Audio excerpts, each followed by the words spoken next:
বন্ধুরা, আজকে চলে এসেছি গ্রোসারি শপিং করতে। তবে আমার হাজব্যান্ডকে যদি বলা হয় গ্রোসারি শপিং করতে, তো কোনো জিনিসটা খুব বেশি নিয়ে চলে যাবে, আবার কোনো জিনিসটা খুব কম নিয়ে চলে যাবে। আগে যেমন আমরা কি সুন্দর লিখে দিতাম, সেই লেখা ফর্দ অনুযায়ী জিনিস আসতো। এখন মোবাইলে লিখে নিয়ে যাই, কী লিখে ভগবান জানে। কোনোটা বেশি নিয়ে চলে আসবে, কোনোটা কম নিয়ে চলে আসবে।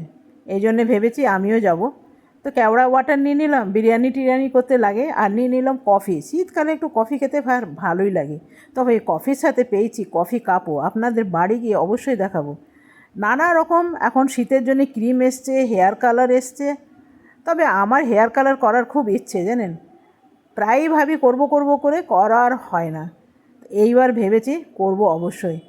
আর আমি জানি না কেন হিমালয়ের ফেস ওয়াশ আমার একদম ভালো লাগে না। এখানে একটা ফেস ওয়াশ নেবার ছিল, তো দেখলাম একটাও পছন্দ লাগলো না, ওই জন্যে বেরিয়ে গেলাম। এগুলো সব body wash, sorry body cream. এই বডি ক্রিম তো শীতকালে লাগে। আর সব থেকে কাজের হলো জানেন এই গ্লিসারিনটা। আমার ভীষণ পা ফাটে, এই গ্লিসারিন লাগিয়ে দিলে, তারপরে মোজা পরে নিলে একদম পা ফাটবে না। আমার তো বেশ ভালোই লাগে। আর চলুন একটু ধূপকাঠি নিয়ে ঘরে চলে যাব।